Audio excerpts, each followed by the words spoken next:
Badlands. Explain those Badlands. That's a hell of a name.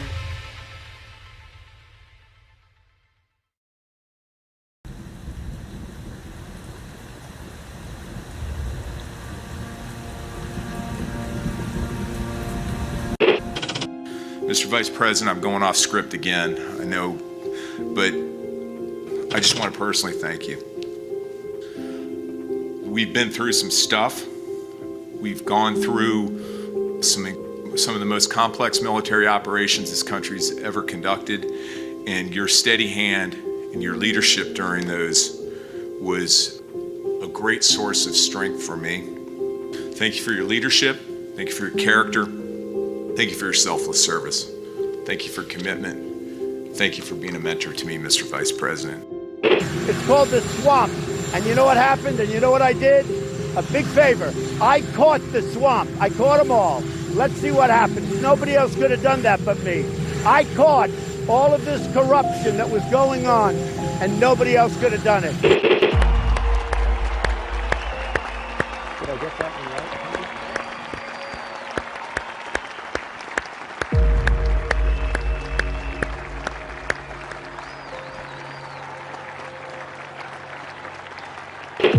Every 4 years, we gather on these steps to carry out the orderly and peaceful transfer of power. Today's ceremony, however, has very special meaning, because today we are not merely transferring power from one administration to another, but we are transferring power from Washington, D.C., and giving it back to you, the people. For too long, a small group in our nation's capital has reaped the rewards of government, while the people have borne the cost. Washington flourished, but the people did not share in its wealth. This American carnage stops right here and stops right now. The forgotten men and women of our country will be forgotten no longer. From this day forward, a new vision will govern our land. From this day forward, it's going to be only America first. This is a president of the United States who is a danger to the republic. America first. He knows he's an illegitimate president. The oath of office I take today is an oath of allegiance to all Americans. The great Trump recovery. America will never be a socialist country. I will fight for you with every breath in my body. Russia, Russian, pro-Russian, Russian, Russia, Russian, Russian, Russian, the Russians. Russian. Russia, Russia, Russia. And I will never, ever let you down. A dangerous virus is spreading rapidly in China, and U.S. officials are very worried that it could come here. This is really the worst attack we've ever had. This is worse than Pearl Harbor. This is worse than the World Trade Center. There's never been an attack like this. The time for empty talk is over. Now arrives the hour of action. What they're doing is using COVID to steal an election. Together, we will make America strong again. You know what it's about? Fraud, fake ballots. We will make America wealthy again. They are trying to steal the election. Now, under the leadership of President Trump, we are fully realizing President Kennedy's prescient view of Special Operations Forces. We will make America proud again. And watch, please, those mail-in ballots. We will make America safe again. And in millions and millions of ballots, their vote is under what they thought they needed. They're dumping more ballots in there, okay? And yes, together, we will make America great again. Thank you. God bless you. If we are right about the fraud, Joe Biden can't be president. Congress, the chair declares the joint session dissolved.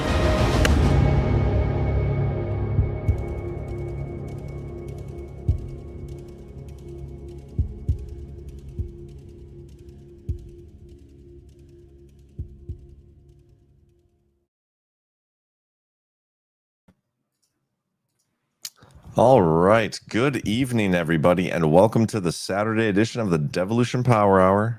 You guys are going to have to let me know if my stream gets wonky at all, because I'm getting a little Wi-Fi signal thinger.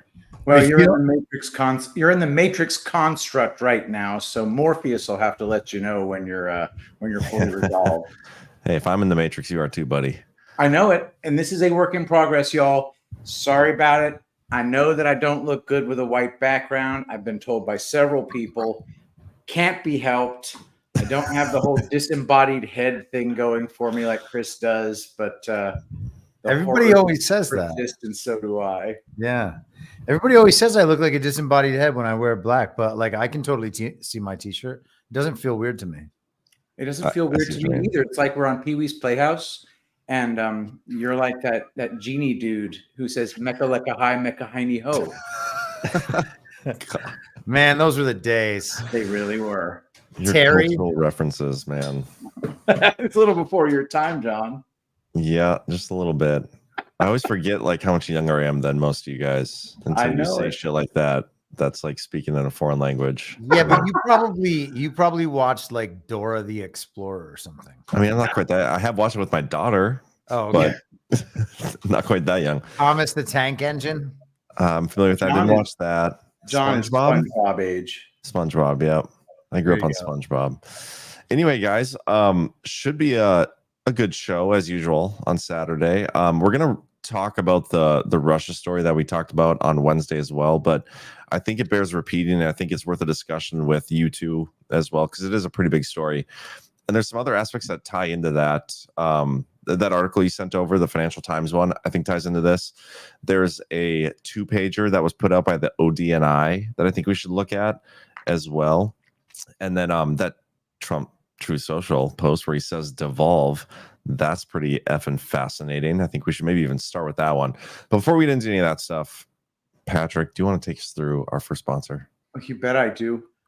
And that sponsor is EasyRx. And this show is brought to you by our partners at EasyRx. Did you know that EasyRx has been committed to supplying high-quality medications since 2011? For more than 13 years, EasyRx has focused on your health by supplying much-needed medications like ivermectin, hydroxychloroquine, fenbendazole, and more, with the C19 election variant and Mpox, or as CanCon calls it, monkey pee narrative in full swing. Now is the perfect time to stock up on essentials for you and your family. The ordering process is so simple. The shipping is lightning fast, and the prices cannot be beaten. Rest assured, you and your loved ones are ready for anything by visiting badlandsmedia.tv/EasyRx. Don't forget to use promo code Badlands for a 10% discount on purchases over $150. Visit badlandsmedia.tv/EasyRx and use promo code Badlands for great savings. And I've heard myself just a bunch of good testimonials about their customer service. They will make sure you're satisfied. Awesome. Well, thank you, Patrick, for reading that. And thank you, EasyRx, for sponsoring the show. Let's start with this Truth Social post. This is the first time I've seen this, and this is absolutely fascinating. I just got to share my screen here. And this was today? Yeah, it's today the 7th? Sure Today is. is indeed the 7th. All right. Patrick, can you see that? Can you read it? I can read it on my own screen. Donald J. Trump on Truth Social. Cease and desist. I, together with many attorneys and legal scholars, am watching the sanctity of the 2024 presidential election very closely because I know, better than most, the rampant cheating and skullduggery that has taken place by the Democrats in the 2020 presidential election. It was a disgrace to our nation. Therefore, the 2024 election, where votes have just started being cast, will be under the closest professional scrutiny. And when I win, those people that cheated will be prosecuted to the fullest extent of the law, which will include long-term prison sentences so that this depravity of justice does not happen again. We cannot let our country further devolve into a third world nation, and we won't. Please be aware that this legal exposure extends to lawyers, political operatives, donors, illegal voters, and corrupt election officials. Those involved in unscrupulous behavior will be sought out, caught, and prosecuted at levels, unfortunately, never before seen in our country. As far as I can tell, that was 3 hours and 43 minutes ago. Yeah, so I'm pretty sure he just said that ever since the stolen election of 2020, our country has devolved, and he's not going to let it devolve any further. Is that a wrong way of interpreting that? I think it's the way I would interpret it myself, but I've been known to be a little biased. Yeah, but it very interesting. I mean, he's saying that, like, after I win the election, after I win fraudulent elections, I'm going to go after people who commit fraud in those elections. Like, does that, I don't know. Yeah. I don't love it, but Well, post. I mean, Donald Trump didn't lose in 2020. He didn't concede. The inauguration and everything that was shown on television is a farce and a mess. This period, I think all three of us agree, and probably the vast majority of our audience agrees, that this period is happening so that the country could avoid civil war. And that means that something is being waited for. And I think what's being waited for, and Burning Bright talks about this probably more than anyone should ever talk about it, is the public mandate from the American people. And so to the extent that there is an election and we go through the motions of that on November 5th, that is meant to be a statement of public mandate. And maybe by that point, we have reached the understanding that kind of everyone around us agrees that it's Trump. And all the people who hated Trump are, by that point, understanding, oh, yeah, it's obviously Trump. That's a totally different world than we had in 2020. Well, we really need a situation where most everybody is looking at Kamala and saying, how can this be close? We're already being primed for that opinion with all of these polls on Twitter. Anytime a regular, interactive polls account on Twitter, or some, ostensibly neutral account on Twitter simply puts up a poll, who will you be voting for? They come out regularly 2-1 for Donald Trump. That can't be just because it's not a scientific poll, because all of the, reputable pollsters are putting everything within 1 point. Regular people have to be looking at the political stage at this point and saying, how can this be close? She's a laughingstock and always was. Well, Eric Weinstein thinks she's much smarter than she presents herself to be. What? She? I listen. Could be true. I mean, she presents herself as a retard, so I guess that's a reasonable thing to think. Who did you say? Eric Weinstein, the brother of Brett Weinstein. He actually used to be Peter Thiel's managing director, but he was part of the intellectual dark web. In fact, he came up with the term, and he did a 3.5-hour podcast with this guy, Chris Williamson, who I guess is British. And he says some things in the first half hour or so that really do a good job of explaining complicated subjects. And then for 2.5 hours, he proceeds to talk about how smart he is while refuting everything he said in the first half hour. He claims that he's not an information gatekeeper and then tells everybody where the line must be drawn. He claims that some conspiracy theorizing is an adult subject, but after a point it goes too far. You see, there's a difference between JFK and the moon landing. If you think that there was something up with the JFK murder, you're okay. If you think the moon landings were fake, you're not okay. And then you get censored. It goes on like this for 3.5 hours. It's mind-blowing. Yeah.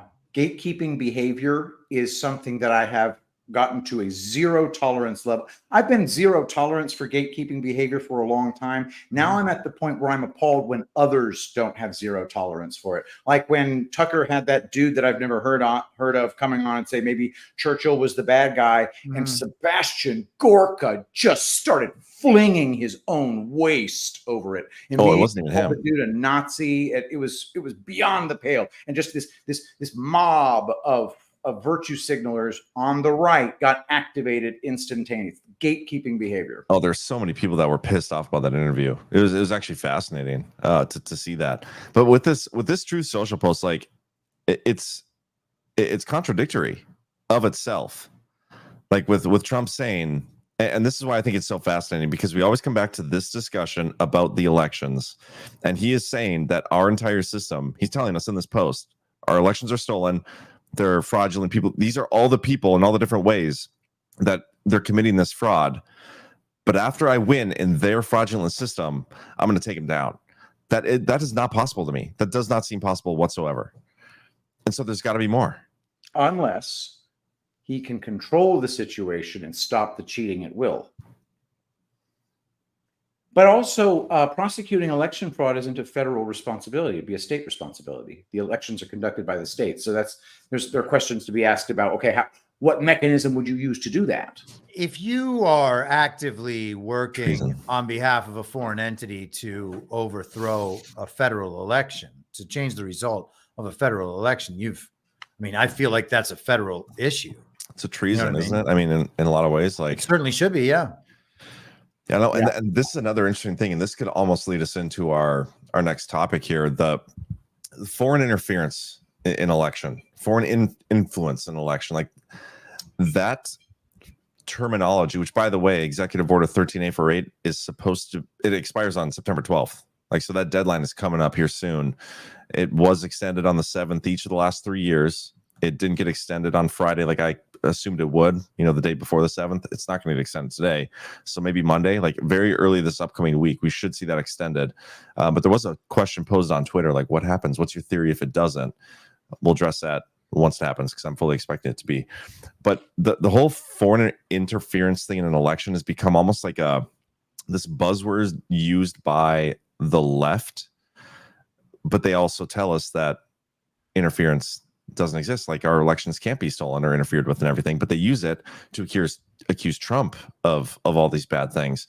And that's what brings us to the story that took place this week, which, after taking a few days to think about this, I have a different perspective. I don't think it's a unique one. I think there's other people out there that have the same perspective. But we had this story on Wednesday, or I think it was Wednesday or Tuesday, that broke, where two Russian individuals were accused of funding Lauren Chen and her husband's media outlet, Tenant Media, with a lot of money, and they used that money to bring on some huge right-wing influencers. I should almost put quotes around that, because these are the right-wing influencers that were allowed to become the biggest right-wing influencers by the establishment. They're the ones that got to stay on YouTube. Dave Rubin, Tim Pool, Benny Johnson, all these people, which, by the way, weren't Benny Johnson and Dave Rubin in that DeSantis picture? Like, they went down to Florida and took that picture with DeSantis. I wonder if there's anything there too.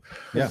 Dave Rubin went full DeSimp. He went all the way. Yep. I don't know about Benny Johnson. I barely know who the guy is, to be honest with you. But Dave Rubin was one of the worst. So the crazy thing, man, and all three of these guys are liberals, right?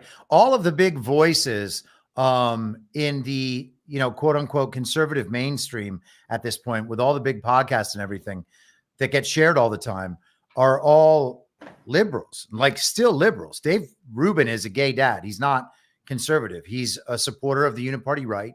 He used to be a supporter of the uniparty left. He just switched affiliations. Tim Pool seems to be 10% of the way to an ideological awakening, maybe. Benny Johnson is very pro-Trump, but he was a guy that got fired from BuzzFeed for plagiarism. Like, Tim Pool doesn't even suggest that he's not a liberal. 42 instances of plagiarism.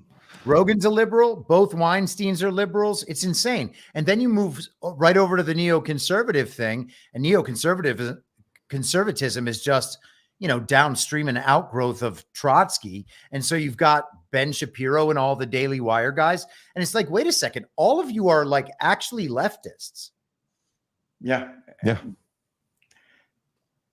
They certainly are supporting the regime when it comes down to it against on Trump. the key They're issues. not Trump friendly. On the key issues. And this is where like my thought process on this has, like, originally I was like, okay, we have Russian people that were funding Lauren Chen. I don't know what Lauren Chen's motivations are. If she clearly knew they were from Moscow. And honestly, we even said on Wednesday, like, I don't even give a shit if they were getting money from Moscow. Like, we are putting out more what the media would call Russian propaganda, and we're doing it for fucking free. So they owe some back pay, if anything. But I don't give a shit about that. I'm more concerned with the money these guys are getting from the establishment, the platforms like YouTube and Instagram and TikTok and all these things, to say the things that they're allowed to say to stay on those platforms. But to me, like, this story is perfect for the left and for the establishment. To me, this is like a CIA op, right? Like, if you were the CIA and you wanted to accuse Trump and keep that narrative going of Trump interfering in the elections with the help of Vladimir Putin and his whatever, you would fund. They even used fake Russian like personas to fund this media entity. How do we know the two people that they named were real in the first place? They could create these fake people, fund Lauren Chen, and use the biggest right-wing influencers that they allowed to become the biggest. And perfect, you got your narrative that you've been using for the last 8 years. It just got stoked up again. That's what this feels like to me. This is more CIA and establishment op than it is an actual Russian trying to interfere in our election. I want to make sure, sorry to be that guy, I want to make sure everybody in the audience knows exactly what we're talking about. There is this little YouTube channel called Tenet Media that an indictment alleges is run by Russians. That group offered a bunch of money to Tim Pool, Dave Rubin, Benny Johnson, Taylor Hansen, Lauren Southern, some other guy. But they also offered it to Lauren Chen and her husband. Lauren Chen and her husband were the ones running the whole thing. Okay. It was going through them. And Lauren Chen and her husband apparently knew that these people were Russian. Now, taking money from somebody you know is a Russian, in my humble opinion, is not a crime, because it's not. I don't really understand what the charges are at all. And what exactly did Lauren Chen do in exchange for that? Continue to be kind of a purity spiraling anti-Trump gadfly on the far right. By the way, I love her positions on issues. I'd say I agree with her on just about everything, except for the whole, nitpicking Trump for not being in favor of a federal abortion ban. But I think that catches everybody up on what the story is. I started by thinking to myself, okay, maybe this is the beginning of a cascade of people being revealed to be influenced in one way or another. But John's take that it's a CIA op to prime the public to start being okay with calling right-wingers controlled by Russia. And if that's the case, it's definitely not going to work, because it's a ham-fisted operation. It's just blind, because they're going after this Con Inc. gatekeeping group that really doesn't have all that much influence as they think they do. It doesn't matter if it works or not, though. What matters is now they have their story for if Trump wins. Because if Trump wins now, they can say, well, they had help from Russia and Putin, and they have their justification that they can try to use to do the 14th Amendment thing or whatever. Like that's all this is for them, is a narrative. And that's all that's all they care about. They don't care about the actuals.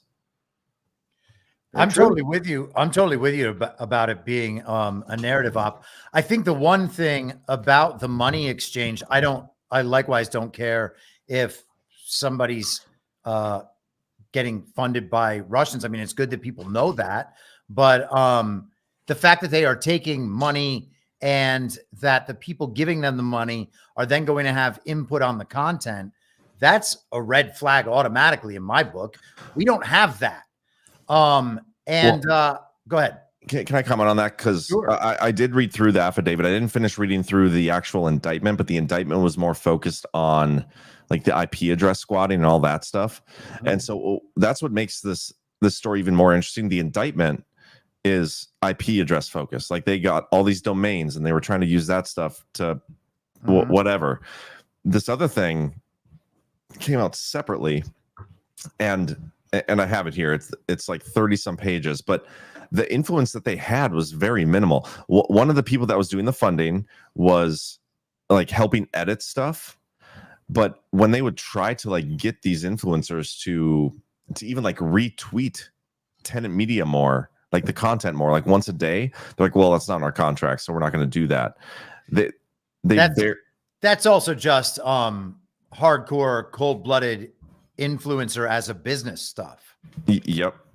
But like the views these people were getting on YouTube did not justify the contracts they were getting. Like Tim Pool on Tenant Media, his Tenant Media show was maybe getting 100,000 views a show, if that. Like some of them were less than that, some were more, like you hit or miss, whatever. That was not worth $100,000 a show, which is what he was getting paid. $400,000 a friggin' month. Yeah, Dave Rubin his contract was $400,000 a month for 4 weekly videos. Tim Pool did one show a week, $100,000 a show. And this is like their fourth side job. Yes.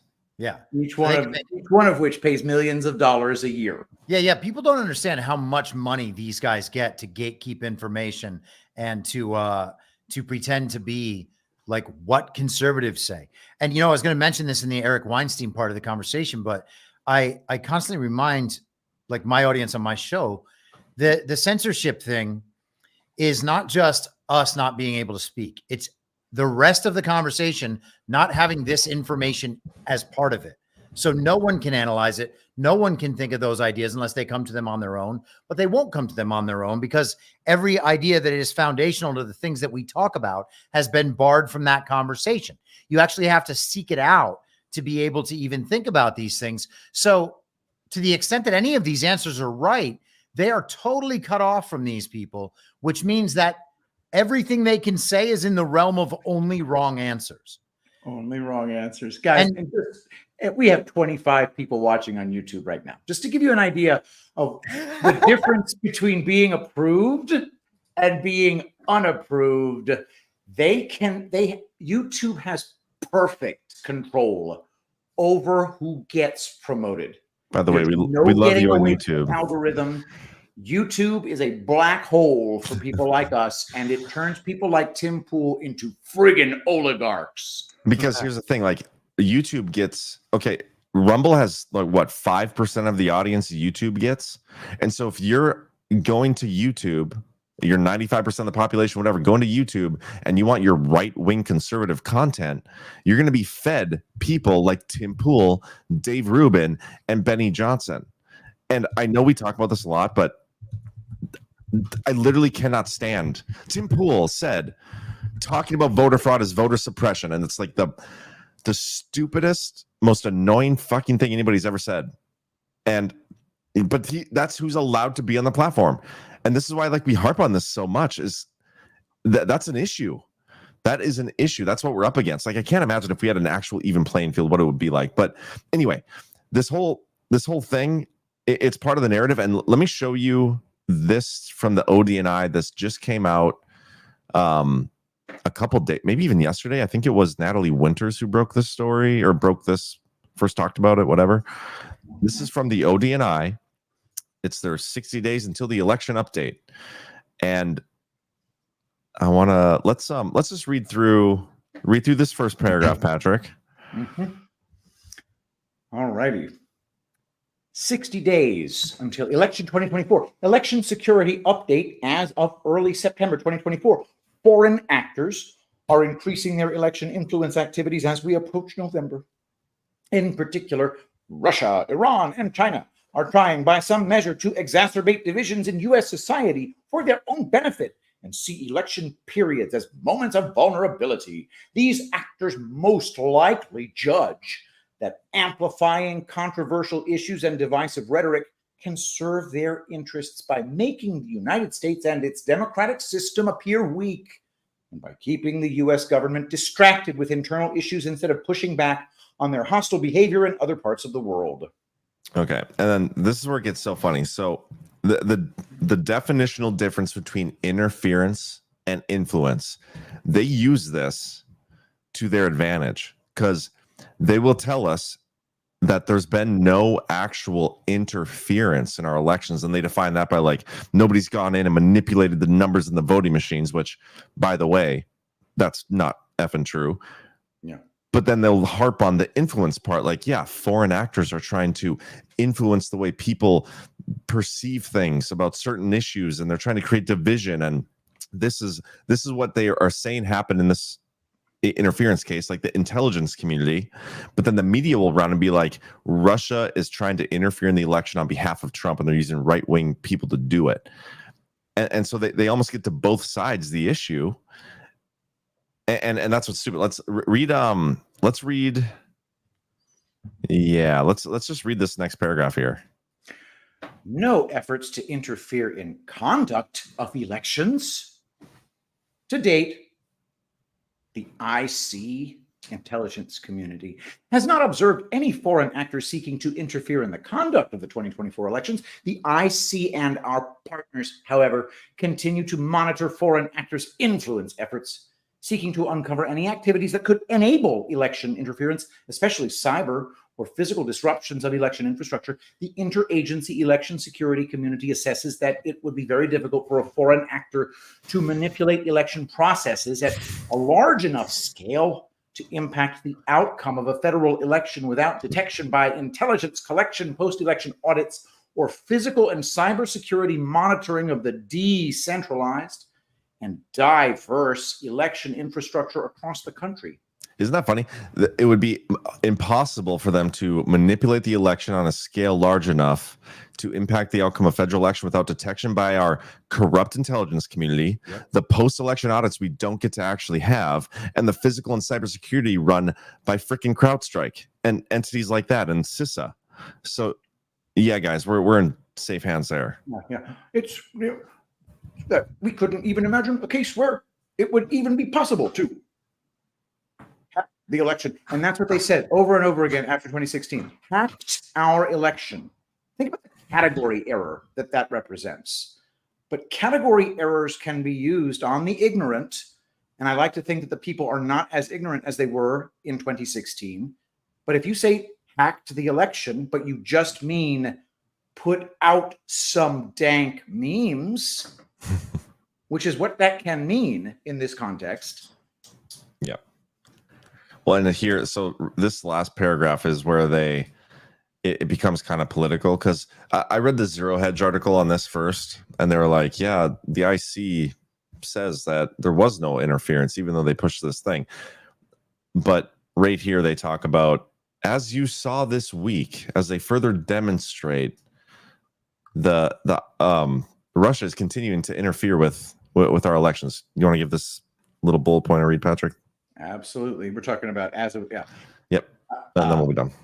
As this week's U.S. government actions further demonstrate, Russia is using entities such as the U.S. sanctioned organizations Social Design Agency, SDA, and Anno Dialogue, and the state media outlet RT to covertly amplify and stoke domestic divisions and push for Russia's preferred election outcomes. RT has built and used networks of U.S. and other Western personalities to create and disseminate Russia-friendly narratives while trying to mask the content in authentic Americans' free speech. These actors, among others, are supporting. That's good. Hey, John. The share screen is not going through. It's through on our end. I see it just fine. But it's not going out. Well, yeah, it's fine on our end. It's just not going out. I'm going to try to reboot my internet real quick. BRB. Oh, okay. Well, it's nothing wrong with that. So Chris, you install. Yeah. Guys, we got it. All right. So anyway, Chris, as far as I'm concerned, this entire influence narrative is played out. Mm-hmm. The question is, are we talking about an intelligence community that is frustrated and grasping at straws? Or are we talking about an intelligence community that still has teeth? Well, man, I guess maybe I look at this a little bit differently. I mean, to this subject directly, I guess you can look at it. I was going to go back to the Tenet thing, but to this subject directly, when they say that no election fraud could happen on a wide enough scale to affect the outcome of an election without detection, well, I mean, if they detect it, that still happens to be true. That is not a denial that election fraud on a wide and massive scale is happening.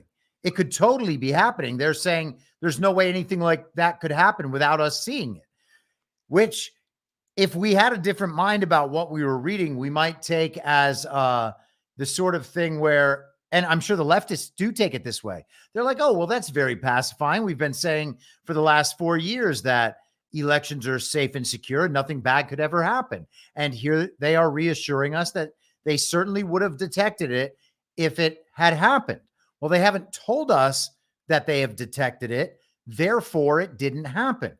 That is also a logical error that they would be making in that scenario, potentially, right? So if we, I think maybe it happens for me, maybe it happens for the community broadly, but a lot of the time I forget certain key things I forget to take account for in the generation of new thoughts, certain fundamental understandings that we share, right? Like if this is, for instance, a military operation, a continuity of government program, anything along the lines of devolution, then the fretting about how Donald Trump comes back doesn't make any sense, right? Mm-hmm. The election wouldn't be real. Donald Trump never lost an election. He would, if he is not currently president, then he would just step back into the role at the opportune time, which may be after this election where he has, or election in quotes, where he has gained an obvious consensus among the public that he is the person with mandate to be president, right? Yeah. And at the same time, in a subject like this, maybe we forget the idea that this is a sting and that they've watched elections in 2018, 19, 20, 21, 22, 23. They already have 6 elections, all of them fake, to have tracked these things on and maybe tracking it again in another because most of the country thinks we're having a real election. Yeah. So, when you take those factors into account and read this again, it does sound slightly different. So I don't know who put this document together. I don't know what side this person's on. I don't know what interests they have. I just am really hesitant to see these things and get upset by them the way I might have in 2021 when I was like, what are you talking about? The thing's stolen. I know. Like now it's like, okay, well, there's clearly something going on. It's obvious that our elections are virtually meaningless, but it's clear to me now, like beyond a shadow of a doubt, that there's something else happening in the background. And that's the thing we're actually trying to detect. No, yeah. And John, by the way, John, your screen, you look good right now. Like you're not blurry or anything. Thanks, bro. You always look good. So, Chris, going on what you just said, what exactly we're talking about the election interference versus influence talk. And by the way, after 2016, they completely made no distinction between those two terms. Remember 2016, we got all of these wild accusations of stolen elections. Hillary Clinton out there saying he knows he's not a legitimate president. This election was stolen from me, blah, blah, blah, blah, blah. But what were the actual claims being made? Because they did manage to eke out on occasion, we don't claim that any votes were switched. Okay, then what are you claiming? Well, we're claiming some Russians said some stuff because they've created this paradigm in which they can simply say the election was interfered with, influenced, and then just, conflate those two terms slyly because people we say are evil engaged in speech and spent money on ads. And if you're allowed to say an election was stolen because bad guys bought some ads, then you can say any election was stolen. And that's the paradigm we're trying to claw our way out of. I looked at the tenant thing, back to that, and these kind of indictments, that whole DOJ announcement the other day. Merrick Garland comes out. He starts out by accusing Trump supporters of being violent and intimidating election officials. So now that is election interference. Then he goes and repeats the official story about the shooting event of that day. And then he gets into the tenant thing. And we were just coming on the heels of Vladimir Putin going to Mongolia, embarrassing the International Criminal Court, showing these global governing bodies to be totally toothless, totally worthless. All you have to do is stop obeying these abstract systems of rules, and the rules just cease to exist. They're not real. And so he does that. The next day, they bring out these indictments against him. And then the day after that, he goes ahead and endorses Kamala Harris. And then they accuse, we might get to this later, but then they accuse Russia of preparing to cut these undersea cables. But the tenant indictment itself, man, is so weird, because we know that for decades and decades, the United States has broadcast and funded propaganda into other countries around the world. They do it here as well. They made it just explicitly legal in the Smith Modernization Act under Obama back in, I think that was 2012 or 2013. 2013. And then we have foreign entities, global governing bodies, all of the transnational corporations that are partners of the World Economic Forum. They're the ones advertising on all mainstream television. They are paying for that content. They're paying for the news broadcasters. All of those media companies are partners of the World Economic Forum. That is foreign propaganda, globalist propaganda, which should be seen as foreign, even if the U.S. is ostensibly part of it. That's foreign propaganda being pumped into the U.S. And then, of course, we have censorship coming from the ADL and APAC and all these other foreign tied-in organizations. That's the same thing. That's the flip side of the propaganda coin. And we have them controlling not only the media, but also our politicians directly. So the idea that, and I don't like Tim Pool, I don't like Benny Johnson, I don't like Dave Rubin, but the idea that them getting paid to do their shitty grifter content is foreign interference in an election? No. That's insane. Yeah. Don't care about what they actually put out there, even though I don't agree with it. Yeah, it can't be a crime if our government does it to other people and our government does it to us, and they allow other foreign nations to do it to us. Well, okay, so what you guys were saying there and talking about 2016 and these other elections, a thought just crossed my mind. So in 2016, we have what happened to the Russian election situation. The intelligence community put out this memo or intelligence community assessment. Okay, this was prior to Executive Order 13848, but I want to show you guys this because it is interesting. This is a 25-page document all about Russians' election interference. Okay, in the 2016 election. And they go through all this stuff. We don't have to read it throughout. They do give examples, though, of like memes and stuff that RT was doing. Like there's RT right there. Two new shows. State media, which is just the common trope that we've been conditioned to take as, oh, well, that's state media. But that means they're bad guys, because bad guys have state media. We have free media. Our media is free. Freedom of speech, Constitution, First Amendment. Nah. Yep. And so this is what's so interesting about this, though. Like they focus on RT pretty much exclusively in this 2016, or I guess it came out in 2017, but it's about the 2016 election, talking about how they focus on social media and building an audience, which is essentially what they paid for here with this tenant media thing. They bought the audiences of these big influencers because they weren't getting that money back from the viewership they were getting. But okay, so in 2018, Trump then creates Executive Order 13848, and that actually defines what election interference and influence is. Like it defines it here in the order. I'm on a Mac right now, so it's really difficult for me to zoom in, but just go like this, John. Well, I don't have I guess I can open my laptop. I just don't know if it'll mess with my or hit shit here. Command plus. Hot diggity dog. Okay.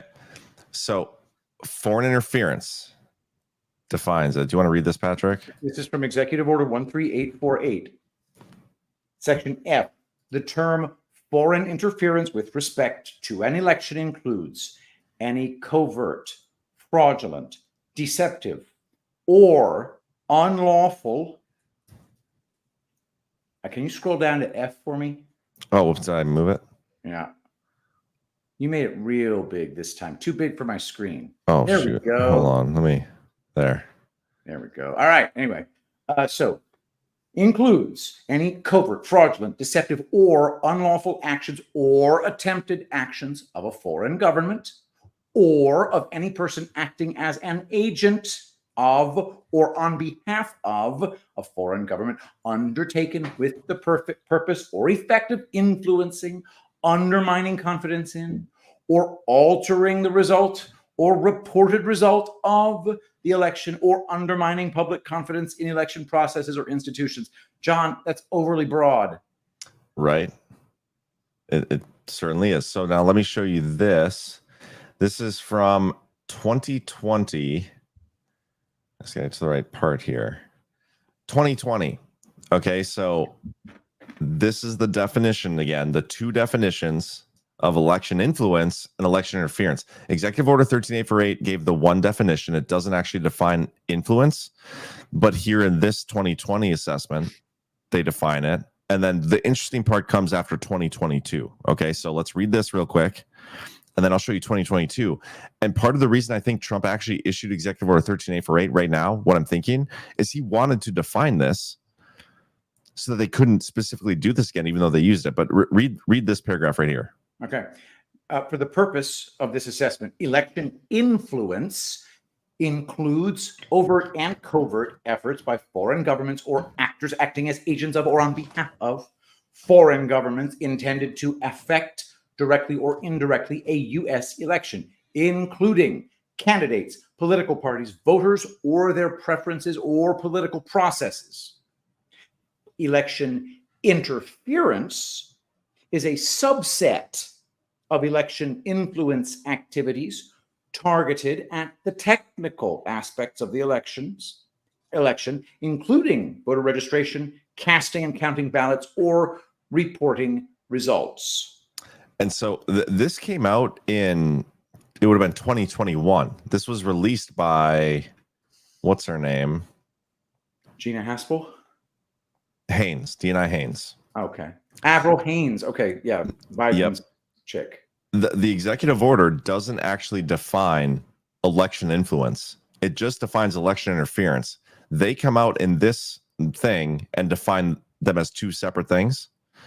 And then in 2021, they do it even further. Let me share this screen. And look at this. Read just right here. This definitions in 2022. Okay. In 2022, the IC updated its lexicon for foreign malign influence to ensure a common reference guide of country agnostic terms on this topic. These definitions share some similarities, but are not identical to the definition of foreign interference outlined in Executive Order 13848. That definition was inclusive of election interference and election influence. So Trump's definition included them both as one thing. In this, the intelligence community is separating them. And I think it is for the narrative. They're doing it for the narrative so they can, because every single country in the world tries to influence other countries' perceptions. Like that's a normal thing, like you alluded to, Chris. We do it more than anybody to our own people as well. But they want to be able to point a finger and say these countries are helping Trump, trying to help Trump. And so that they sorted this out so they can write these reports on it and have these indictments and all these things, even though it wasn't a real thing that was in the original executive order, which is why I think Trump did it in the first place, is to define it so that they couldn't use it again. But it's the intelligence community. This is what they do. Does that make sense? Yeah, perfect sense.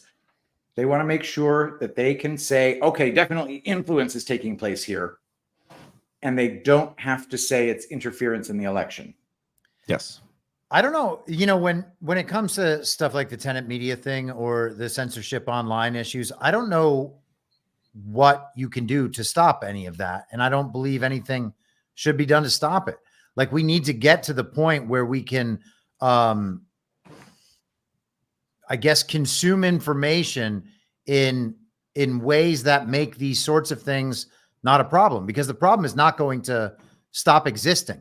They might be able to get certain people out of the conversation for a certain amount of time on certain platforms, but they're not going to bar them completely. And as soon as you make the choice to get certain people out of the platform or off the platforms, then you've already made that kind of qualitative decision. You've chosen to interfere in some way. Yeah. If it doesn't matter if they think that what we're saying is dis or malinformation that is designed to help Trump.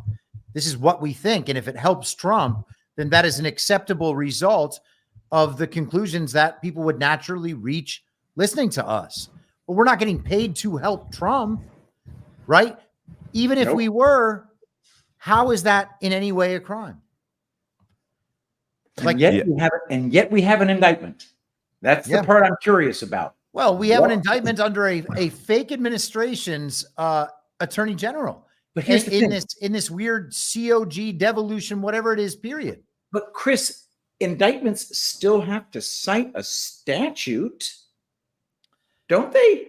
Well, yeah, I suppose that's true. These three aren't the ones personally indicted. I think I heard about violations of FARA, which is interesting because Hunter Biden was on trial this week. Maybe people start talking about FARA and what that is. This whole thing to me seems like a template that'll be used in the future when we're having this same discussion about CNN anchors or, real mainstream news people, propagandists who have been paid a great deal of money to distort American elections. Yep. Yeah. Okay. I mean, the way it really should work in a free and fair system is everybody has the same opportunity as anybody else to put out their content, to talk about whatever they want to talk about, to take money from whoever they want to talk about. And if they want to take money to say certain things because of that money, then they're sellouts, whatever, but they should have every right to do that as they wish.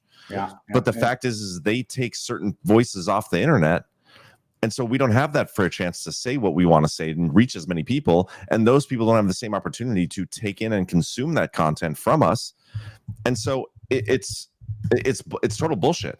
But in a free and fair system, it shouldn't matter. None of it should matter, because the people, if you're stupid enough to listen to Tim Pool and believe that talking about election fraud is voter suppression, then you get what you deserve, honestly. But at this point, it's not even a choice. It's just, this is what you get. John, you and I talked the other night about that Ratcliffe announcement in October of 2020 and how the reaction to that by Democrats was to call Ratcliffe's announcement of Iranian interference in the election itself interference. And Ratcliffe political. making the announcement was interference in the election. Yeah. That it's so choice. That's got to have some wake up effects on the people living under this weird ass system. And yes, apparently the Farah Act has, I guess, 2 criminal statutes associated: 22 United States Code Section 618 and 22 United States Code Section 611. And these are the criminal statutes under the Farah nonsense, which itself almost certainly runs afoul of the First Amendment, but whatever. Yeah, conspiracy 1 was conspiracy to violate the Foreign Agents Registration Act, which is so dumb. That one's Farah's ridiculous. And then this one, conspiracy to commit money laundering. I don't know if I agree with that necessarily, but I mean, they were trying to kind of hide how they were giving the money. They were creating fake personas to pass the money to Lauren Chen, who would then pass it through. So, I mean, maybe I don't know, but it should be like, if Russians want to sponsor Tim Pool and these people, whatever, fair game. It should just be public. That's the thing. Just make it public, make everybody aware of it. And if they still choose to listen to you, then so be it. Every single person who is a dual friggin' citizen with Israel should be considered in violation of this if they engage in any political activity whatsoever. Yeah. Including media or no? Especially media.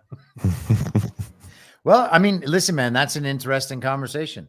Like, you should still have the First Amendment, right? I guess, whatever. I kind of hope that Donald Trump goes full Robespierre after he becomes president, actually. But, that's just me. Okay, is that another reference that's too old for? It's more like a 1789 reference because of What'd you say? Revolution. Robespierre, Committee on Public Safety. Yeah, I gotcha. Liberté, égalité, fraternité, No, I don't know. I don't speak French, but whatever. Anyway, yeah. So this whole story is fascinating. I mean, and honestly, I think this is the tip of the iceberg because it started to seem like we were about to get like the 60 days of Russian interference because we had the Russian story on Tuesday or Wednesday, whenever this came out. The very next day, Thursday, we had the DOJ of Baltimore, like the DOJ's National Security Division, come out and they're like, Russia was doing cyber stuff in Ukraine and we've indicted a bunch of people. Did you guys see that story? No. Yeah. So our government is charging a allegedly Russian cyber unit, whatever, of hacking Ukraine and deleting files right before the Russian invasion. Like deleting files. Like our government is prosecuting Russian entities, allegedly, for hacking Ukraine. How does that make any sense? But that was the very next day. You guys didn't see that? No. I didn't see it. Okay, let me find it here. I come here for my news. That's one of the reasons. Where do you get your news? This guy, John Harold, he's really good at research. Here. I think this is a story on Russian cyber hackers indicted in Baltimore. I don't even know the local news, Baltimore. Want to read this? Yes, I do. All right. Baltimore, Maryland. They may look more like college students hanging out at a corner bar, but federal authorities say the men launched a cyber attack exposing the private information of Ukrainian citizens before the first Russian tank crossed their border. Then we really think tanks are being used in this war? Whatever. Quote, the Whispergate malware attack of January of 2022 could be considered the first shot of the war, said FBI Baltimore special agent in charge, William Del Bagno. The cyber criminals sent a message with their malware telling Ukrainians to, quote, be afraid and expect the worst. This guy Del Bagno has appeared before in these pages on this show. I remember because we got into an argument about the pronunciation of Del Bagno. That's a good. Oh, that's right. That's right. Keep going here. Yeah, the 5 Russian military intelligence officers and 1 Russian national allegedly used malware to destroy computer systems tied to 26 NATO member countries as well, and tried dozens of times to hack those of an unnamed U.S. government agency based in Maryland. Reward for Justice is a State Department program that now maintains a $10 million award related to each of these individuals, said U.S. Attorney Eric Barron. The feds say these were by no means cyber criminal masterminds, so we asked them, even if they're caught, what's to keep Russia from simply replacing them? They are marked people now, said National Security Special Agent in Charge Matthew Olson. We know who they are. There's a reward on their head, and we're going to pursue them relentlessly. Relentless pursuit. There you go. Hey, nice. But yeah, so that story broke. Relentless pursuit. That story broke on Thursday, like the day after. So it was like, okay, we're starting to get like things are heating up. Every day we're going to get a new Russian foreign interference, whatever story. But yeah, that was a weird one, especially because it was Baltimore DOJ persecuting Russia for hacking NATO and Ukraine just because they tried allegedly to get a Maryland guy. Like what? What's the agency in Maryland? Because the ones I know of are. It was the National Security Division of the DOJ. Oh, how nice. Yeah. The Department of Injustice. I think we were just talking this week, John, about these cyber attacks. Like they can, the internet is everywhere. Anything can be routed through anywhere else. So the point of origin on cyber attacks, to the extent that they're even real, is kind of irrelevant in my mind. You know, like I look at everything through the good twin, evil twin paradigm. So there's the faction of the good thing and the faction of the bad thing in every country, and there might be many factions of each thing, but it's about which side in that paradigm is actually launching the cyber attacks. And the other thing is, you can never know who actually launched them. This is always an appeal to authority. We have to trust the FBI. We have to trust the intelligence agencies to believe them when they tell us that there was a cyber attack and who did it, because so often cyber attacks just involve a bunch of data being exposed by companies who already sell and trade our data. Yeah. Like, listen, look at this. It's literally Russian people tried to hack Ukraine, and the US is prosecuting them and charging them. How does that make any sense? Because Ukraine isn't a real country and they're just doing our bidding. Yeah. It turns out not only were they always in NATO, they were always us. It's true. I mean, they're basically European Israel. Yep. Or, you know, they were Israel is desert Ukraine. That could be too. So what's Taiwan then? Taiwan is Asian Israel. Asian Israel or Ukraine. Or you could take your pick. Or you could call them egg roll Israel. Oh, wow.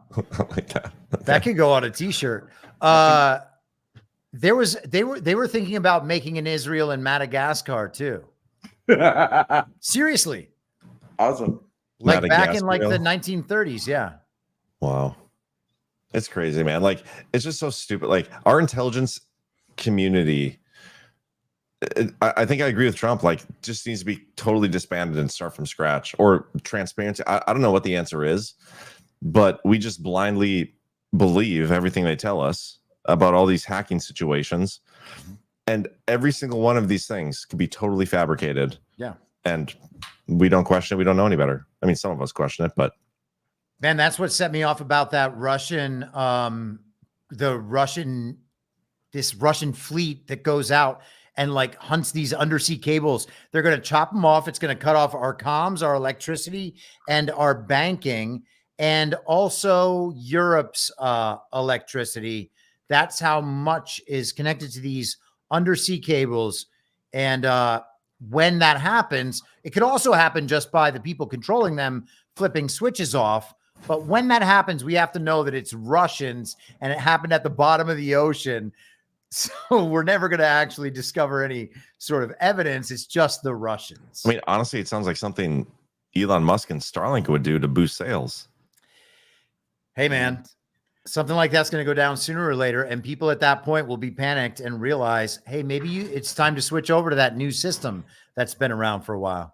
I know John and I just ordered Starlink. Yeah, mine's like sitting in my entry because now I upgraded my internet, not here, but at my place. But you might actually end up getting improvement on your own internet just by having Starlink, and you'll end up using it instead of your existing internet. No, dude, when I at home on my internet, I called like my internet provider and they came over and they totally fixed it. My issue at home was the house I was in, they had cable running to every room in the house for a TV. And they had like 7 splitters in the basement. Whoa. And so like every time my internet would come to my office, like it was bouncing through all 7 of those things. And he was like, yeah, so you were probably like just cutting out a lot. It's like, yeah, I mean, slightly. And that was the issue. And so he took those all out, and I haven't had an issue since, but I'm obviously not at home right now. So I never knew that was a thing. That's actually really interesting. I don't. Yeah, they call it flapping or slapping. Or fapping. I don't think it's masturbation. Yeah, I know. That was a joke, Patrick. Oh, sorry. I didn't know if you knew that word. I'm sorry. I did. So I said it. But the thing is, I don't even know about. You shouldn't be watching TV through a cable anymore, guys. It can all just go through the internet now. Well, that's what the guy said. He's like, this was a big thing back in like the 70s and 80s, you know, back in your guys' era. But nowadays, that's not a thing anymore. And so you don't need him. So he took him out, and I've been good at home ever since. I do want to go through that one story that you sent over, Chris. Where did I put that? Because this ties into this whole thing we were talking about, the FT story with the about Ukraine and the United States intelligence. For you?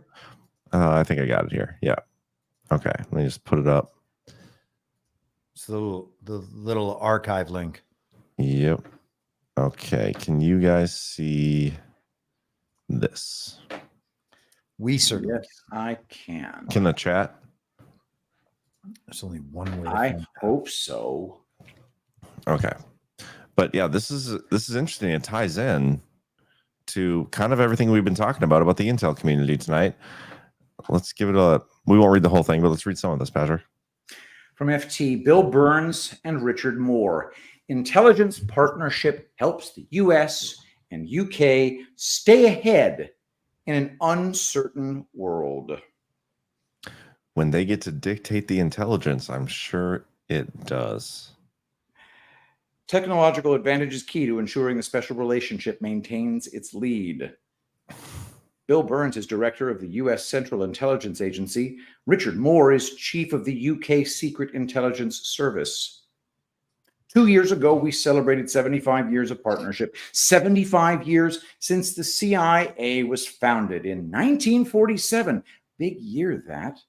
But the bonds between US and UK intelligence go back even further, closer to the founding of SIS in 1909, when we first witnessed together the horror of state-on-state violence in Europe. Today, after the closest of collaborations through the First World War, Second World War, and Cold War, followed by a shared struggle against international terrorism, that partnership lies at the beating heart of the special relationship between our countries. We have no more trusted or esteemed allies. Wait. Didn't they also collaborate with the Russiagate hoax? Wasn't there some European and Five Eyes involvement there? I consider MI6 to be CIA. They're the ones who did it. And I think that there's a possibility that Five Eyes is truly controlled by English intelligence, and that Five Eyes are just vassals of English intelligence. It 100%. might not even be friggin' Israel. I would agree with you. But the challenges of the past are being accelerated in the present and compounded by technological change. Today, we cooperate in a contested international system where our two countries face an unprecedented array of threats. The CIA and SIS stand together in resisting an assertive Russia and Putin's war of aggression in Ukraine. We saw it coming, and we were able to warn the international community so we could all rally to Ukraine's defense. We carefully declassified some of our secrets as a new and effective part of this effort. See, man, this Russia story that we got this week, plus this, like, they are painting a picture. They're going to be using this for this upcoming election. Yeah, like they're going to use it as a reason this to why Trump. Is, first time as tragedy, second time as farce. I don't know. Maybe this is the 11th time, and it's just a feces-crusted aristocrats joke at this point. Staying the course is more vital than ever. Putin will not succeed in extinguishing Ukraine's sovereignty and independence. Russia's actions are a flagrant breach of the UN Charter and global norms. We will continue to aid our brave, resolute Ukrainian intelligence partners. We are proud to do so and stand in awe of Ukraine's resilience, innovation, and elan. Wow. Yeah. How much of this do you want to read, Chris? Is there anything else specifically? So, yeah, I have three more marks. Actually, maybe I should just share. Yeah, share your screen. Go off that. So yeah, there.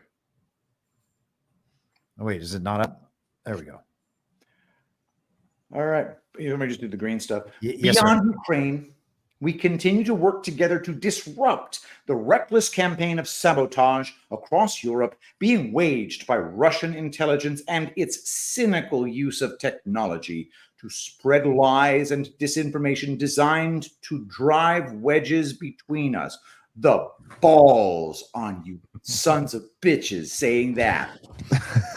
Holy crap. All right, here we go. Our services are working ceaselessly to achieve a ceasefire and hostage deal in Gaza, which could end the suffering and appalling loss of life of Palestinian civilians and bring home the hostages. After 11 months of hellish confinement by Hamas, Bill, that's the CIA guy, has played a hands-on role in bringing the negotiating parties together with help from our Egyptian and Qatari friends. We continue to work together to de-escalate tensions in the region. Qatari, huh? Yup. There is no question that the international world order, it might even be rules-based, the balanced system that has led to relative peace and stability and delivered rising living standards, opportunities, and prosperity, is under threat in a way we haven't seen since the Cold War. But successfully combating this risk is at the very foundation of our special relationship. Trust, openness, constructive challenge, friendship. These characteristics can be relied upon into the next century, as can our shared determination to remain champions for global peace and friggin' security. They're champions, guys. I just, this is difficult to just, they're keeping on. And I know there's huge awakening taking place, but the Financial Times, I think it's like widely read by people who think it makes them smart to read that shit. Well, yeah, I mean, Weinsteins of the world. This and The Economist are like the global mouthpieces of the regime. Oh, and Project Syndicate is another one that's great. I love reading like their like really pure stuff, you know, like just give it at the high level to their elitists and wannabe elitists. They're selling them on the idea that everything is under control and they've got this. They're handling everything. That's who they're communicating to with these articles and with these kinds of speeches at these conferences.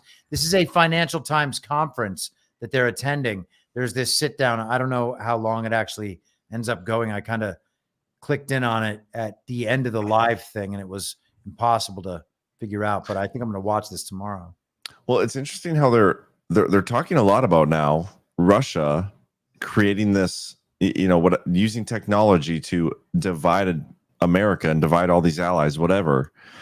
Have they talked like that before? Because I feel like they've accused Trump of doing that for the longest time, but they've made this switch very recently to Russia is the ones using social media and their influence to divide us all. Like, I feel like that's been a switch. Maybe I'm wrong, but if that's the case, again, like as we've been talking about, that is what they're trying to paint that picture for an election interference purpose. They're using this as their excuse to, if Trump wins, if they cannot for some reason use their apparatus to steal the election, they need an excuse after the election as a reason for Trump winning. It wasn't because he actually won. That can't be the case. It was because Russia divided us and did all these things, and therefore this election can't stand, and we cannot allow Trump to take office. Trump needs to go in freaking bayonets fixed after he's inaugurated.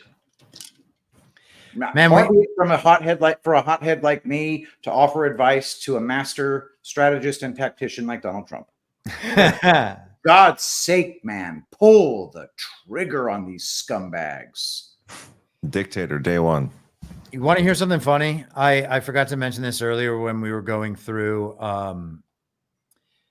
the Trump post there on Truth Social, but Skullduggery is the name of a podcast by Michael Isikoff, who was the reporter who seeded the Steele dossier. He was like patient zero in the mainstream media with this crap. Yep. Oh, fascinating. Do you guys think we should do that cash clip and then hit the rants? What do you think? Sounds like a plan. I do have that cash clip. 1 second. Okay.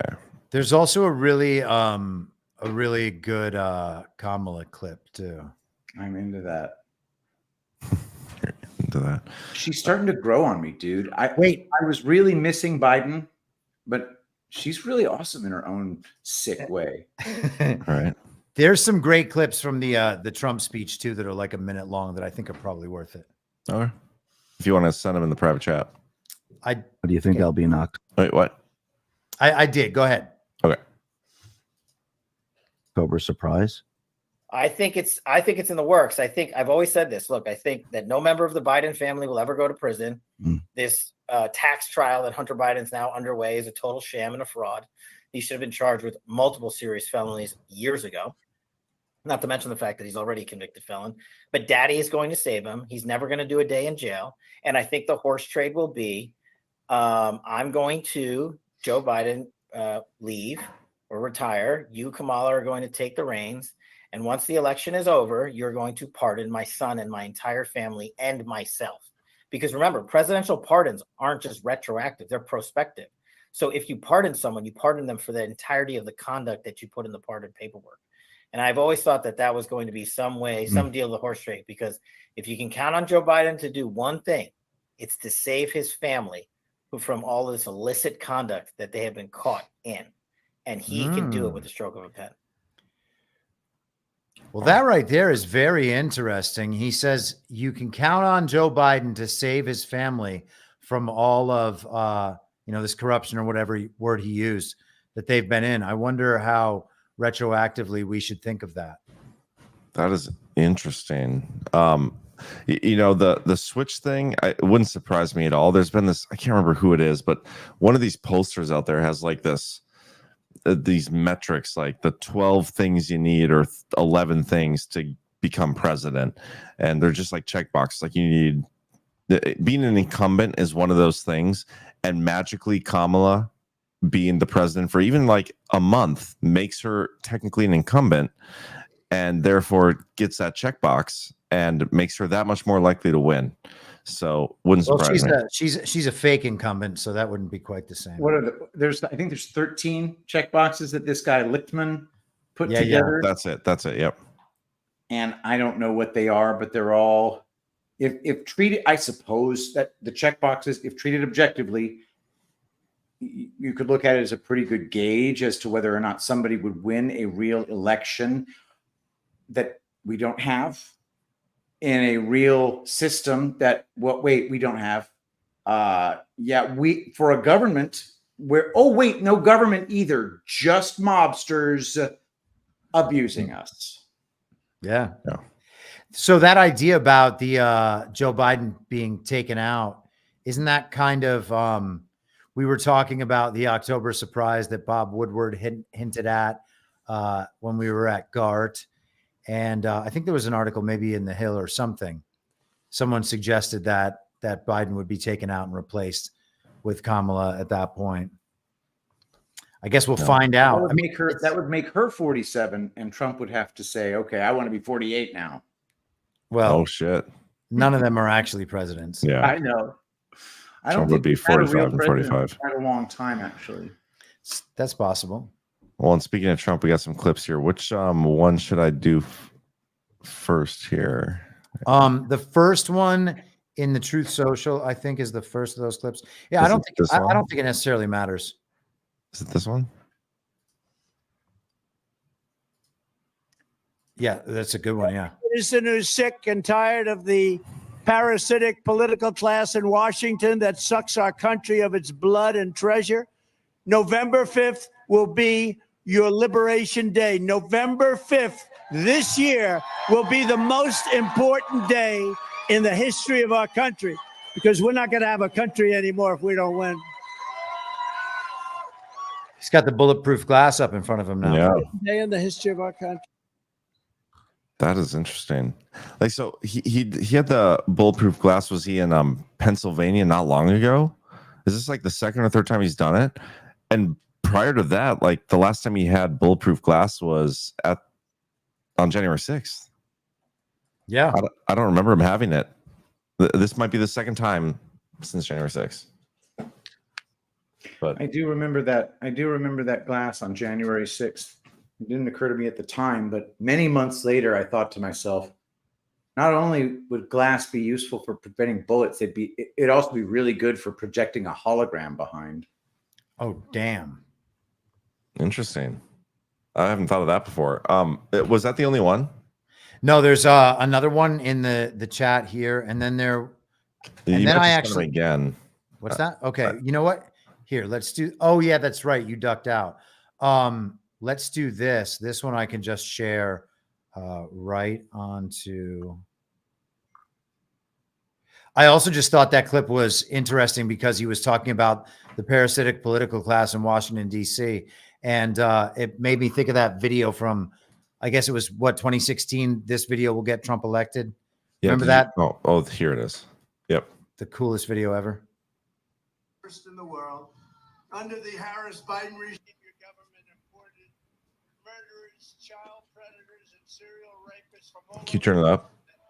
I can't hear it. I don't think I don't know if I can. Oh, wow, that sucks. I can't hear a thing. All right, well then I guess we'll skip that one. If you can't hear it. You pop that link into the chat just for grins, Chris, and I'll see if maybe I can get it louder. You know, that was actually not on a link. Let's try it like this. Sorry, this might work. Patrick showed me this little trick. See if this works better. World. Under the Harris-Biden regime, your government imported much better murderers, child predators, and serial rapists from all over the planet, while weaponizing law enforcement to jail political opponents here at home. They do that, and they think it's wonderful. It's like third world country only. They loot the economy. They give trillions and trillions of dollars to their left-wing cronies, while you pay the cost of rampant inflation, which is what's happened. Rampant inflation, bad energy policy, and just pouring out money like it was water.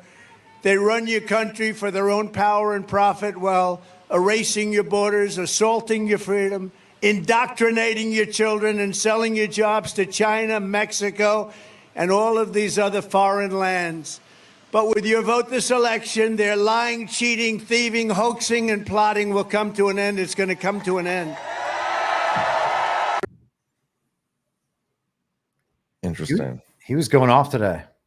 The language he used in that True Social post earlier, like the devolve to a third world country, that's fascinating to me, because that's like what RFK Jr.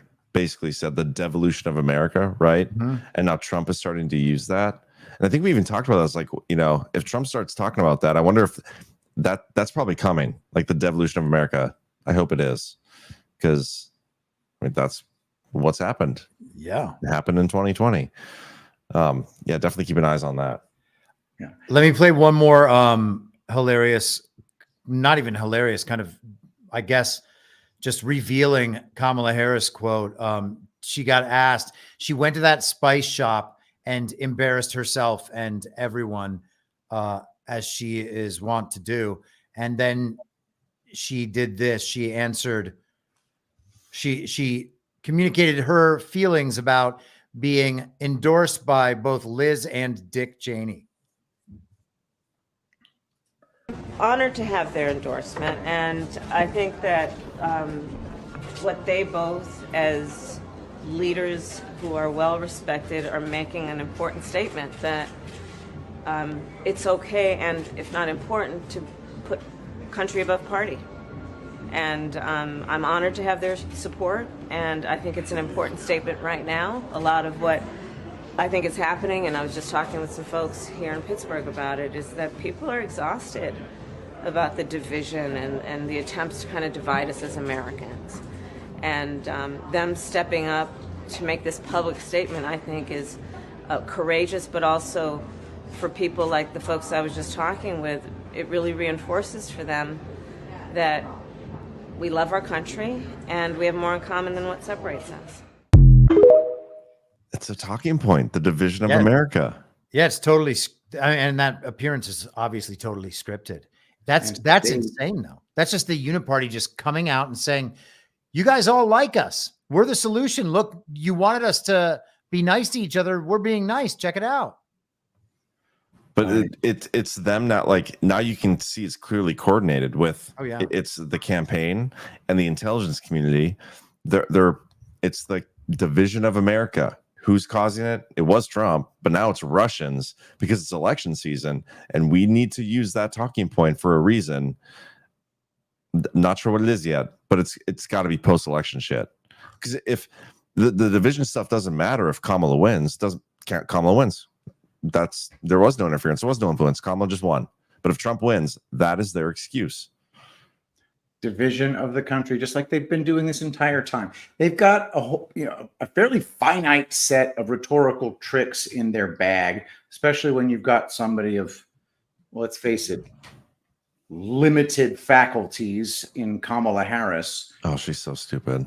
It's, well, Eric Weinstein thinks she's smarter than she acts, and he's like some kind of a math professor or something. I will give him credit, though. He absolutely annihilated that who is that freaking guy from what's it called? Iron Man 2, who claimed that he figured out that 1 times 1 equals 2. Oh yeah, that was he totally mansplained to that dude and made him look stupid. But other than that, Eric Weinstein, also a big poser. But yeah, no, she is a person of limited faculties. We're being treated to a clown show, and I don't know what it's going to look like. But we can't take Donald Trump predicting total victory, a total win, as indication of anything, because he always predicts a total win. Yeah. And what he's asking for ultimately is people's support. Like him saying that we should vote and he wants people's votes is not like in any way a guarantee that we're actually going to have an election, much less a legitimate one. And I know people get really frustrated hearing that, but like it cannot ultimately be the solution. The solution to get a new election system in place has to require at some point the consensus of Americans reaching the understanding that our elections, that the system doesn't work. There's no way to get to the new system without that understanding across society. And every time we pretend that we're just going to magically have a legitimate election that's going to solve everything, we make that second goal harder to accomplish. What we should know on November 6th is that no matter what the TV tells us, there was not a legitimate election that happened. Doesn't matter who is the winner. We have to get legitimate elections, or we just need to stop having elections. Yeah. Totally agree. You guys ready for the rants, Patrick? Did you by chance save them? I don't have the ability to do that. Okay, because I have some rants, but I don't know if I missed some when I cut out. So did you scroll all the way to the top of the Rumble chat? Because usually it lines them all up there. Yeah, but that's what I did. Okay, well, I definitely have those. If Patrick doesn't, then I can. What's your first one?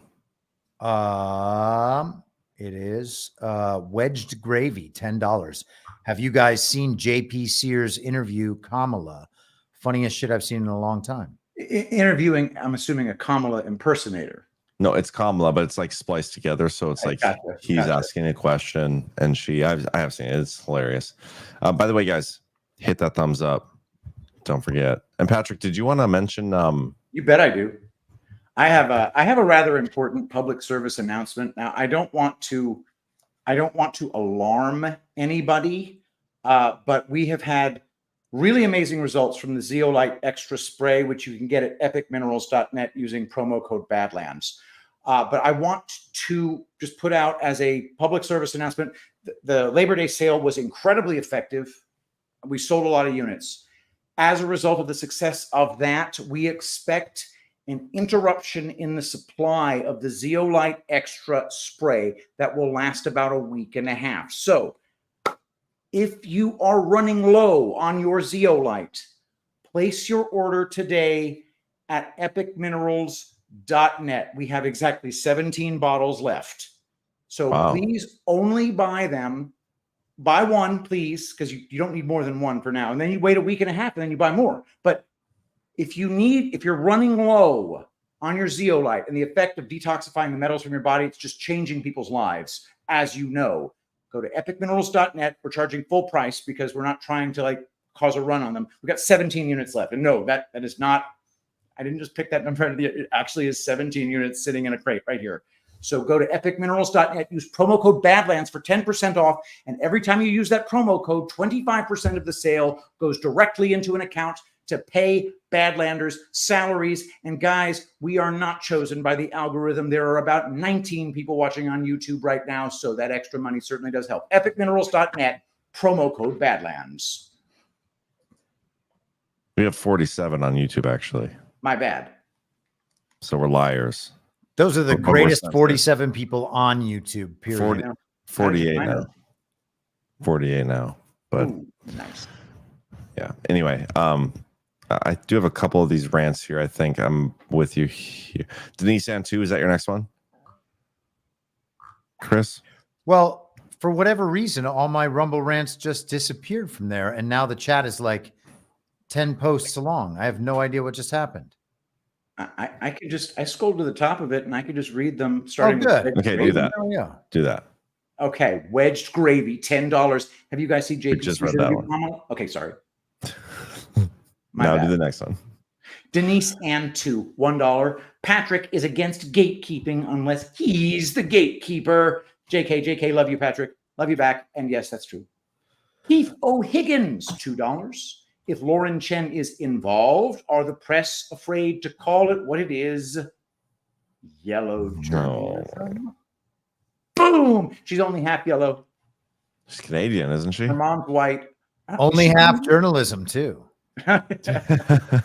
She's freaking hot, though, dude. All right, anyway. I have no idea. Lisa Lady, $5.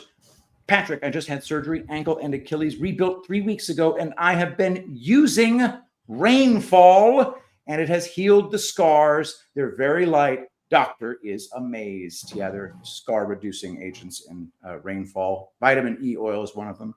RPRN, $5. Maybe Lauren Chen will be the door that opens to disclose all the dollars paid to mainstream media outlets. I actually kind of floated that in the pre-show with John, and I'm starting to go more towards John's opinion on this one, that it's a CIA op to give them talking points after Trump wins. But it could be that too. I mean, It could be that too. Yeah. I wish it was true for all media outlets. Right. But yeah. Outlier in LA, $5. I think it's a setup / exposure operation for a boomerang on the left that the mainstream media is owned, controlled by foreign enemy entities. The brainwashed left have to first see it happening on the right. Happy 318, $1. Tim Pool is a fucking tool. Facts. Custard One, $1. Tim Pool is a cockhead. Patrick, I know you'd love to hear me say that in my Aussie accent. I would, especially since I don't actually have an Aussie accent that I can just bust out, as John has been so kind to point out. Denise Antu, $1. What is y'all's take on The Rock now coming out and saying that Trump was always fair to him? Is he just playing a role, or has he had an epiphany? Are more celebs going to come out in support for POTUS? As soon as they realize it's socially acceptable to say things about Trump, they will do so. Yeah. And Chris, you know that better than anybody. You should be the one to answer that, but Man, I've been waiting for it for a really long time, and I've been encouraging my friends to actually stop being silent and to say things, because at some point, I think that us, our audience, people who kind of share our perspective on how things have gone these past 4 years, initially what they're going to understand is that all of the people that they've listened to in media lied to them about the elections. One of the most important things that could ever happen is the usurpation of a country. And all of these people just went along with the usurpers and lied to their audiences. And then right behind that, all the people who are, who make up the rest of their entertainment content, all of those people went along with masks and vaccines and lockdowns and the insurrection and the wars and all of it. They got paid to promote it on Instagram and Twitter and Facebook to all of their followers. And they haven't come out. Some of them could have taken risks and gotten canceled and actually had respectable careers in kind of this after time once a parallel kind of industry develops. And I don't know, man, I think people have missed the boat on that. I'm just hopeful that some of them are going to be able to kind of at least be like, yeah, I was with you guys the whole time. I just couldn't say anything. And that people will forgive that. I don't know, man. It all seems like just following orders as far as I'm concerned. That's an interesting point. Like, they just indicted some people because they were funding Russian propaganda. But how much money was spent on promoting COVID propaganda by our government? And how much was spent on Ukraine propaganda? How much money was spent on getting people to come to the DNC? Like, what about that propaganda? George Floyd propaganda, mail-in balloting propaganda. I watched my friends in Hollywood getting paid tens of thousands of dollars per post to disseminate that stuff. And it was COVID money that was being sent from the federal government to California because they have public communications, public awareness campaigns, and all of that is included under that. That's insane. Yep. Anon Outlaw, $5. With all due respect, I can't unsee the guy getting a bag put over his head, wearing a Patrick Gunnels mask. Cannot unsee. Love you, Patrick. Yeah, we covered that story. There was some dude who had a mask on that looked just like me. I mean, the mask looked like me. Not just the baldness, like the facial features too. It was deeply unnerving. All right, scrolling. Tin Man, $12.95, $5. Here is what they are probably using to justify charging Russia on behalf of Ukraine. I discovered this while they were trying to impeach Trump. It's state.gov/12978. So I suppose is that an executive order? I don't know. Ukraine treaty on Ukraine 12978 treaty on mutual legal assistance in criminal matters. It's a long time ago, February 27th, 2011. Wow. But that's it, huh? That title sounds like it's it. John, do you see the super chat? Yep, I'm looking at it. Sweet. Thank you for that. And we have 1027JS, $15. Thank you, guys. And thank you. J Gonzalez, 1123, $10. Chris Paul, the anti-hero. The InfoWar never knew they needed. Chris Paul, the destroyer of all narratives. Thank you for that. Am I an anti-hero? That's pretty messed up. I want to be an anti-hero. That's the best. Anon Outlaw, $1. Also, I trust you saw my apology, John. It's in the chat. I know this rant won't be read, but I'm pretty sure you saw it. All right. And thank you, Melindy. I don't know if I did, but thank you. Melindy, $5. Seth Keschel wrote a good Substack about the 13 keys thing. Probably one of the latest ones. So check it out at skeschel.substack.com. Thank you for the super chat. Keith O'Higgins, $2. We're the Brazilian Twitter files. Were the Brazilian Twitter files a nothing burger or a Glenn Beck psychop? I do not know. I don't know. Thanks, Keith. I don't know. These Twitter file things are all I'm just gonna stop. Controlled op. Yeah. TJ Kibbles, $1. Eric Carlson, Badlands Promoted, put out a great Substack today that I felt painted a great picture that even my normie friends and family might be able to start to grasp. Got a good reception on it. Reading Epic Threads is coming back tomorrow, so I will do some Eric Carlson for sure, coming right up. I don't know if it'll be immediate because I got so backed up with various people that I need to get to. Joe Lang, I think, just put out a new one too. Yep. I go to him every time, and I've just been, this move has just messed me up. But thank you for the super chat, and I will definitely check out everything written by Eric. Tin Man, $12.95, $5. This is pertaining to what the camel toe PR people are putting out. Fake photos. It's on X. Oh, John, have you seen that? Do you know the super chat I'm talking about? I'm putting the dude, there's pictures of Kamala posing, and then if you look closely at the smartphone taking the photo, Kamala's not in the picture.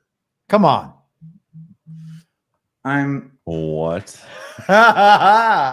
Wait, but somebody could have just taken Kamala out of that, though, right? There's all sorts of stuff that could be going on here, but I'm just putting it. You've already seen it. Oh yeah, you've got it already. Okay, you got to blow it up. Where does this picture come from? That's what I want to know. Kamala's campaign. I put it in the super chat. Wait. I have it up right now. This is what they. That's not actually the answer to the question I'm asking. So you put Tony Saruga's tweet up. I want to know, did this picture come directly from the campaign? And because if the Kamala Harris page posted that picture, then we got to think that's what. So that's like, look, they're tin eye that shit, and then this looks legit. It looks but like it looks like someone else, doesn't it? No, That looks like a pink. Hang on. It looks like Brick's suit was the one who posted it, and he probably cropped her out. Yeah. Okay. All right, that's what we get. Yeah, Brick's suit right there.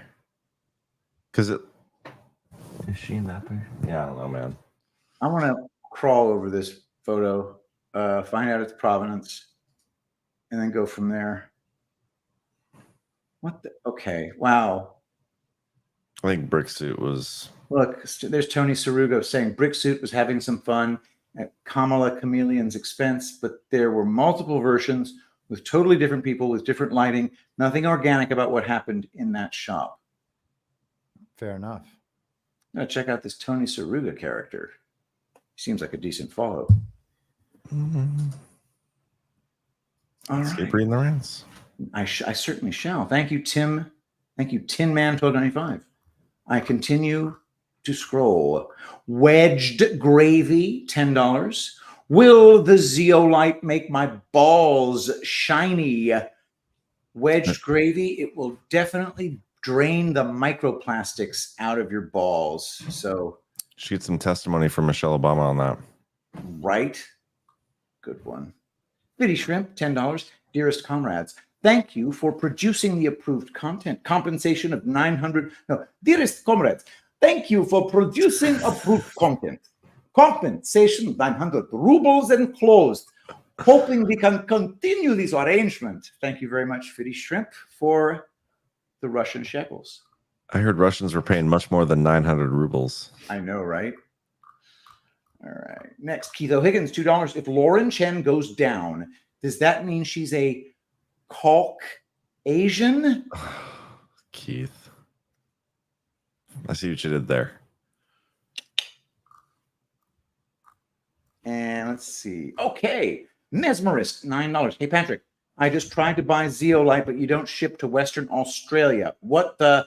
Yeah, Australia does not like me. They just turn it around. They're like, no, mate, get that snake all out of here. All right. So anyway, it doesn't work. I can't ship to Australia. Sorry. There are some wonderful ladies living in Australia that I'm working on a deal with to see if we can work out some kind of a drop shipping arrangement. But right now, I'm not doing anything right now other than moving from house to house. But thank you for the question. And thank you for watching us from Australia, all the way over there in Australia. Ready to rumble, Chris, $17. Have you seen the new Trump ad? So great and funny. A minute 46 would make a great outro. We'll check it out. Thank you. Thanks, John, because the outro got stuck in the URL. So just clicking on it doesn't work. Rambo and Friends, $5. Just cause. Thanks, guys. Thank you, Rambo and Friends. Appreciate that. Rumor is he's coming to Gart. Nice. Myrtle Beach, guys. Jay Gonzalez, 1123, $1. Chris, anti-hero is because you kill the narratives. Heroes don't kill. All right, fair enough. I'm just continuing to scroll. Ooh, check it out. I think we're squared away. I think we're squared away as well. Awesome. Amazeballs. Thank you, everybody, for tuning in. Don't forget to hit that thumbs up. I've got the Trump ad. If you want me to make it the outro. I was just gonna play our normal movie outro, but Love it. That sounds good to me too. all right. I think I got it here. Trailer. There it is. Awesome, guys. Thanks for joining. It was fun. Thanks for putting up with my internet issues. We did not whore for likes at all. Not one time. I said it once. I wouldn't call it whoring for likes though. Maybe guys, help us out. We could really seriously embarrass ourselves and not get into the top 5 or whatever because we didn't even ask once. Hit that thumbs up for us. Otherwise, I get the hose again. I've never once given you the hose, just to be clear. Well, we keep getting number 1. We've been number 1 a lot. We do get number 2 on occasion as well, but on average, I think this year we've been number 1 more than anybody else. So it's pretty cool. And that's because of you guys watching. So get a Rumble account if you don't have one. Please. And then give us a thumbs up. But Chris, Patrick, thanks, boys. Pleasure. See you next weekend. Fun times as always. Yes, sir.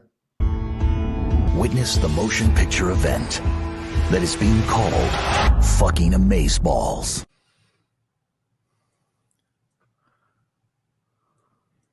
Do you see the difference in the M there? It's go time. 25 later on my.